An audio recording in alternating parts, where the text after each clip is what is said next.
Okay. We are gonna talk about the Texas shooter.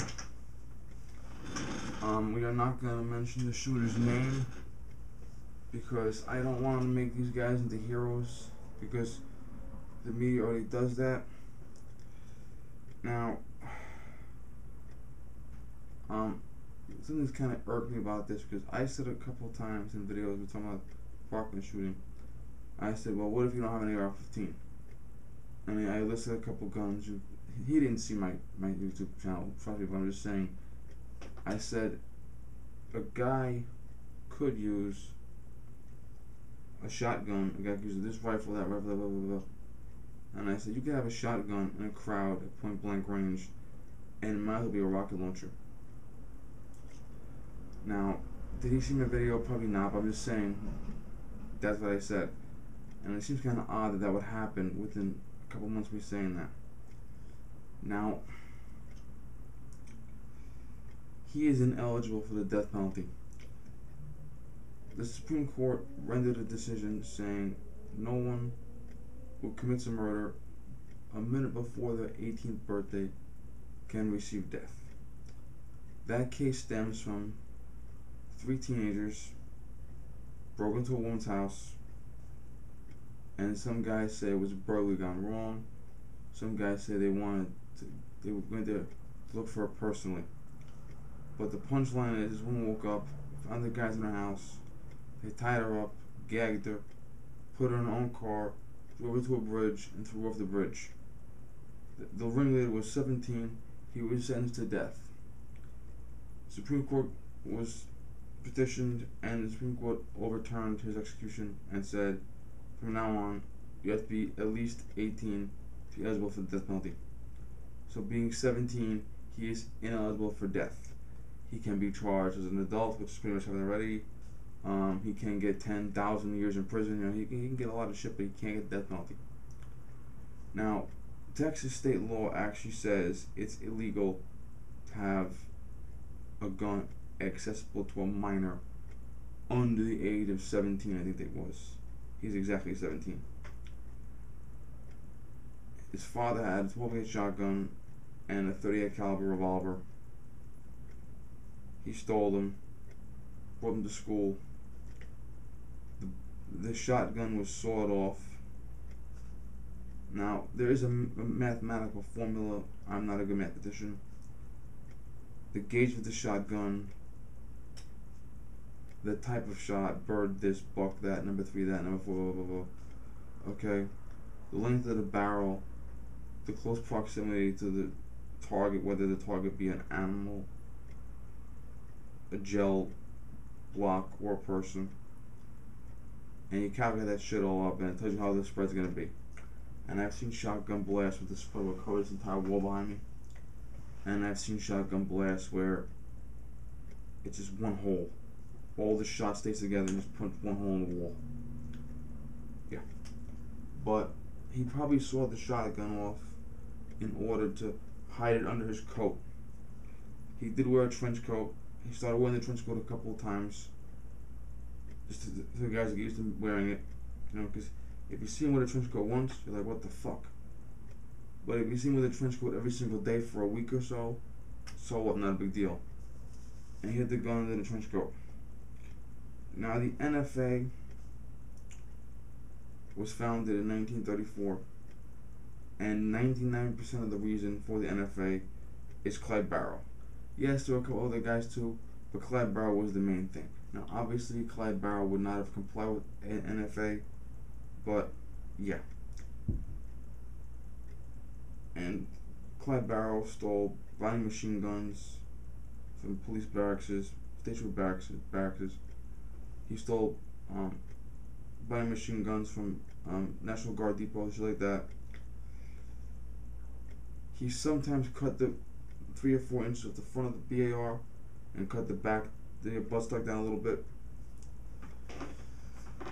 But one principal thing Clyde Barrow did was the shotgun. He got this idea from the Old West, but Clyde Barrow would take a Remington Model 11, backed in the tube, did not go to the muzzle like it does today, but he would take a shotgun's length from the muzzle cap up and cut it down.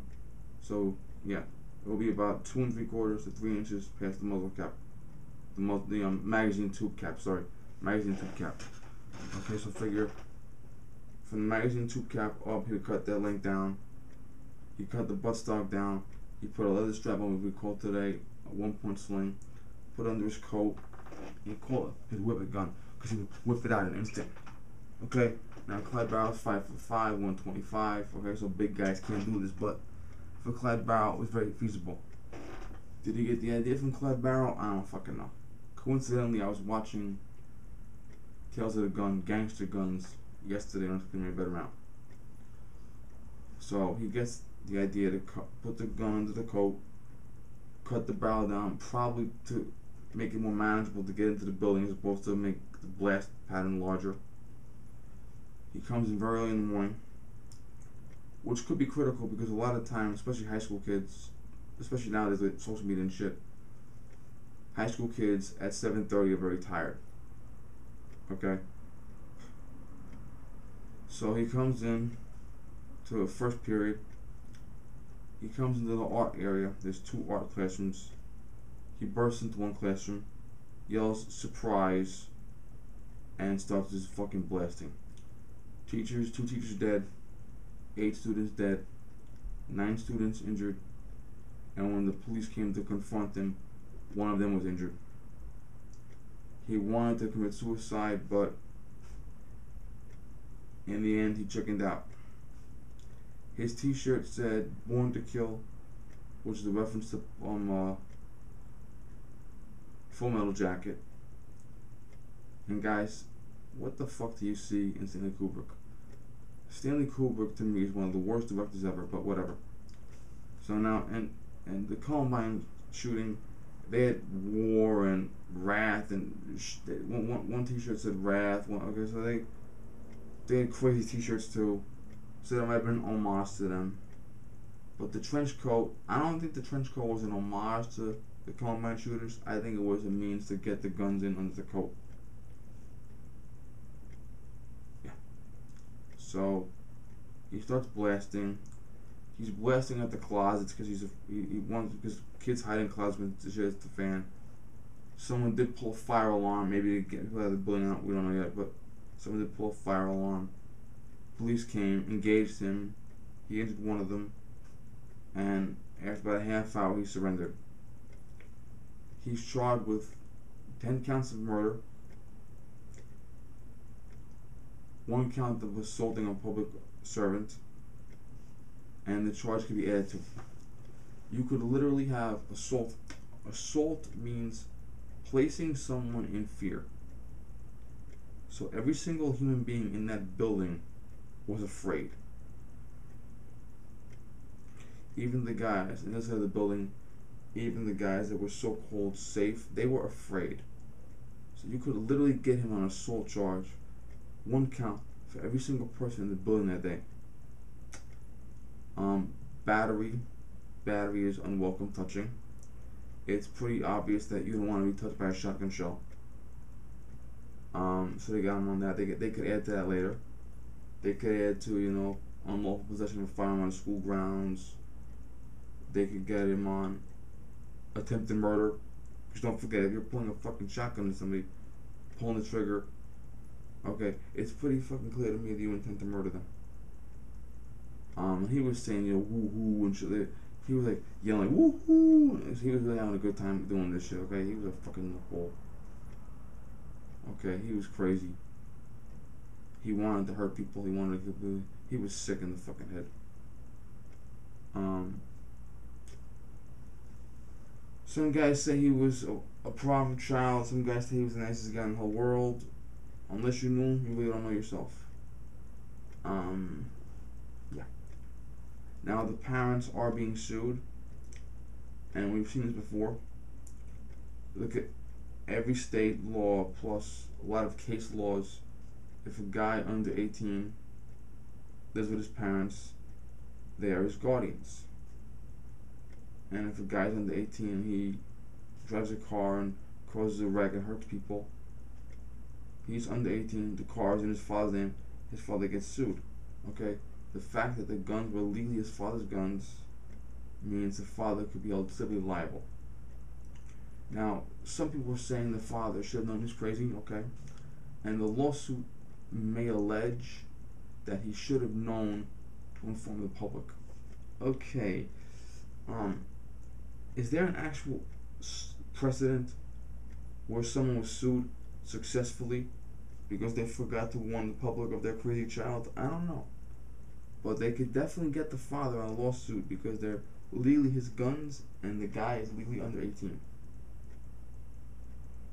Now, if I were the father, I would settle this lawsuit because you figure between emotional distress, punitive damages, all that other shit, all that lingo. Okay, plus in civil court, you gotta pay for your own lawyer, no matter what. You can never, ever, ever get a taxpayer-funded lawyer in civil court. Criminal court, yes. Civil court, no. So you gotta pay for your own lawyer. In civil court, both parties can appeal forever. Unlike criminal court, only the defendant can appeal. I mean, yeah, he would be better off making a settlement. He may very well end up paying the victims a portion of his paycheck forever, but he's better off settling it because multiply by the number of victims impacted by this, multiply by blah blah blah blah. Okay, he could be looking at bankruptcy lawsuits. Okay, so he's better off settling. Yeah, but we have to look at this now. I have on my Instagram thing, I posted a picture of one of those meme things going on the internet. A lot of guys copied it. It's a list of things he should have done or could have done. Okay.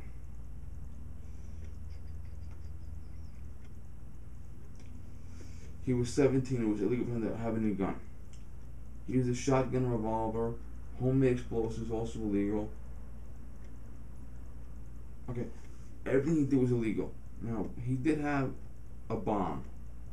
Was it a bomb that fucked up because he's an idiot? Or was it a bomb that he just haphazardly put together, like a fake bomb to scare the shit out of people? Okay, let's face it. If you have a mass shooting and there is a suspicious item, that alone will scare the shit out of people. And that alone will slow a law enforcement response. And even if law enforcement does have a lot of balls on them and they just go right in, paramedics and firemen are going to be very wary of a suspicious package, even if it later ends up being fake. She may have had a fake bomb on purpose to scare people out of, we don't know. But yeah, and once again, having a package that you want to look like a bomb is a crime. If you have a package and your intention is to convince people it's a bomb, that is a crime unto itself. So this guy had no regard for the law at all, period. And we're going to look at his trench coat. His trench coat says a lot. I'm going to look at him on the monitor.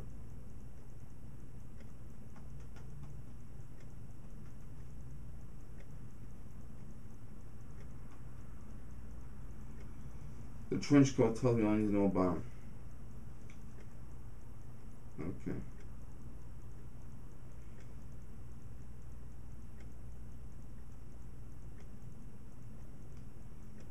Like a close up of the trench coat, the shit on. Okay.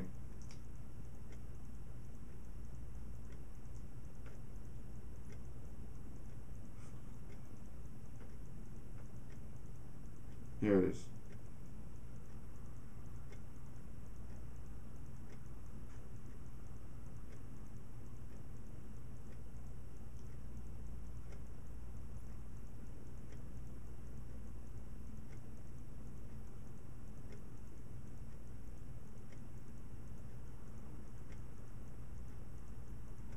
Okay, he has the communist symbol up here.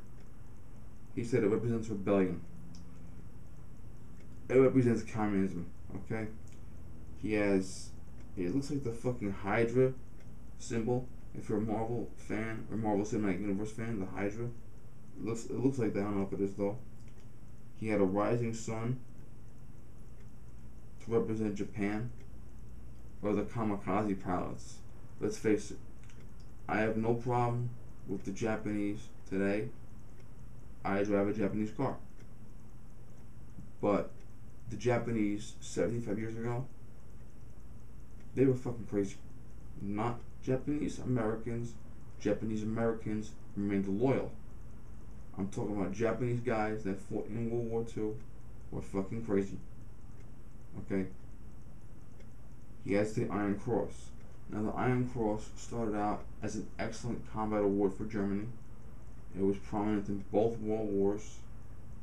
It's been replaced because of the Nazi symbolism, but the Iron Cross has come to be a symbol of Nazism.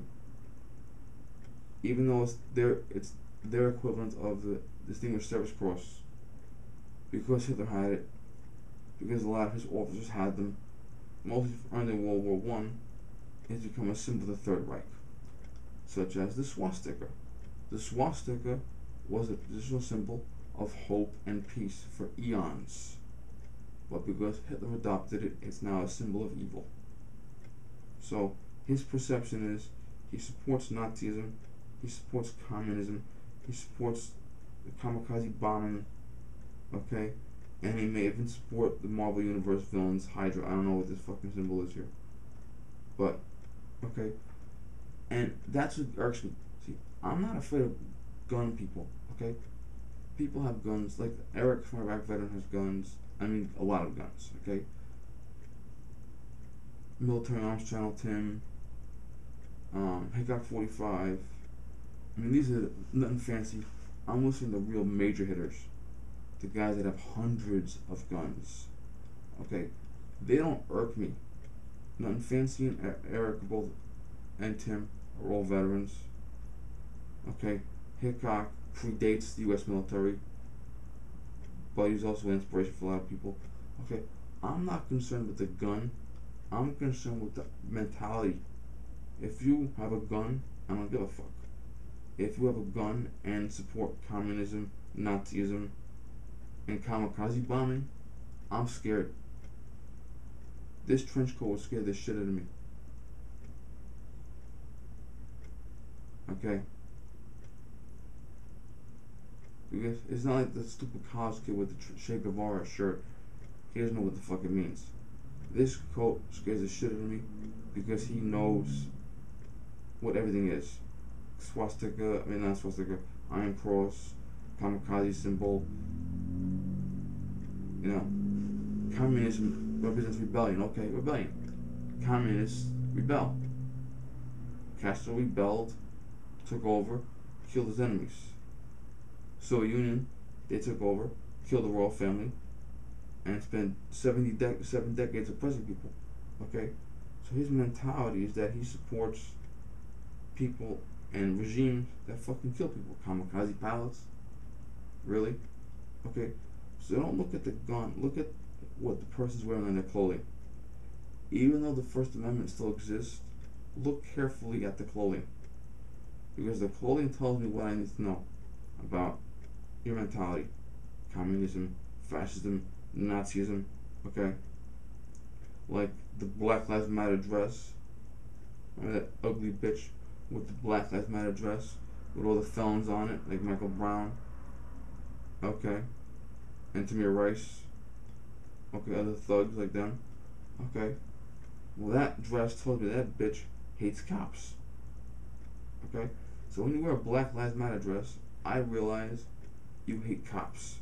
When you wear a communist symbol, Nazi symbol, Japanese imperial rising sun, kamikaze shit, okay? That tells me to watch out. Now, is that enough to get an indictment on you? No. Is that enough to get you put in a mental institution? No. But it's enough to tell me that I gotta watch you. Even if I watch you with my eyes and don't report you. Okay, I'm gonna be focusing on you a lot. Okay? Just like if a cop is driving on the block and he sees 3 guys with bandanas walking down the street together in a bad neighborhood at 2 o'clock in the morning. Okay? Just like if you see 12 black men and one white man in a bad neighborhood. okay, you think they're no good. And guys, the one white guy in the crowd of 12 black guys, that looks suspicious. Okay, and most guys will tell you the white guy is the most dangerous guy in the group. Trust me, he is. But there are things that look suspicious. Okay, you have a bandana on. Okay, like if I know this area is populated by this gang, and the gang's colors are this, and you walk down the street with that color bandana on, that's a signal. Okay, that I look at that. Okay, I wear clothes about the NRA. I wear clothes about the Yankees. I wear clothes about the Giants. I wear clothes about whatever. Okay, I wear clothes about movies. Like I have like a T-shirt from a movie that I watched or whatever, real good movie. Okay, your clothing shows your interests. Okay, I see girls that like cheerleading, and they wear T-shirts and hoodies that have cheer and gymnastics and volleyball and shit like that. Okay, your clothing represents who you are. Tattoos represent who you are. Okay, you have a tattoo of a cross, means you're religious.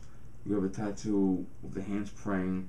You have a tattoo of the Puerto Rican flag. You have a tattoo of your grandmother's portrait. Okay, you have a tattoo of the Green Berets. You have a tattoo of the Star of David. There are some Jews that get tattoos. Okay, tattoos and clothing and other articles tell me who you are. A gun does not. It's a good guy's gun or a bad guy's gun. Okay, and if you look at Tales of the Gun, gangster guns, I'll put a link down below. When they talk about Pretty Boy Floyd had two versions of the 1911 on him. Melvin Purvis had one version of the 1911 on him. Both men chose variations of the same gun, the greatest handgun of all time. But the difference was their life choices. One man chose to break the law. One man chose to uphold the law. Okay, so the gun is just a symbol. The gun is not. The gun is an object. Okay, I have a Remington this. I have a Browning that. I have a Colt this. I have a Smith & Wesson that. Okay, the gun is just your tool. Okay, but your clothing, your tattoos, your ideology, that tells me what you are. Okay, so that's what you have to look at. And I was telling a couple people, including one of my celebrity friends, in the private message, that I said, this is what I want you to look for. If they support communism, if they support fascism, if they support kamikaze bombings, serial killers, mass murderers, okay? But that's what you have to understand. What you say with your body tells me all I need to know.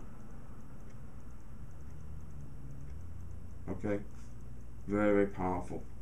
Okay? Ku Klux Klan outfit, brown shirt. Okay? Look at David Hogg, okay? He wears armbands, he raises his fists, okay? He's, okay? He's either the biggest idiot in the whole fucking world, or he looks like a Nazi. Okay? But pay attention to people's clothing. Now, you may have a t-shirt and a pair of shorts and shoes, and that might not symbolize anything. But if the clothing does show a political message, what is that political message? And we talk about kids getting in trouble for clothing in school. When I was a kid, he would have got suspended for this shit. Because when I was a kid, you could not wear in school any clothing that represented gangs or hate groups or anything like that. Okay, and the Iron Cross and the communist symbol, okay, they are hate symbols today. And the rising sun, it could be just a Japanese flag, because you're proud to be Japanese. because you like it. But if your perception of it is that it's a kamikaze symbol, that's a problem. And schools, parents, teachers, look at the clothing, look at the message it's portraying. Okay? Maybe they're just stupid with the Che Guevara shirt. Or maybe they're trying to tell us that they're a communist or they're a terrorist. Okay? I've seen this shit. Okay? There was an episode where a girl was talking to a Jewish speaker in a college. They're on a college campus, okay? I'll put the link down below too. And the girl is ruling the shit out of this teacher, this professor, who's a Jew. And he eventually got her to admit that she supports Hamas killing the Jews. But he also pointed out she's wearing a terrorist neckerchief. Okay? She's not wearing Muslim garb. She's wearing a terrorist neckerchief. Okay? And I've seen Muslim people. Okay? I've seen Muslims wearing regular clothing. I've seen Muslims wearing traditional garb. But this garb was a terrorist neckerchief. And he got her to admit that she supports Hamas killing the Jews. Okay? Your mouth lies, your body doesn't. Remember that. We're going to close now because I'm going to sore throat. Okay. Thank you, good night.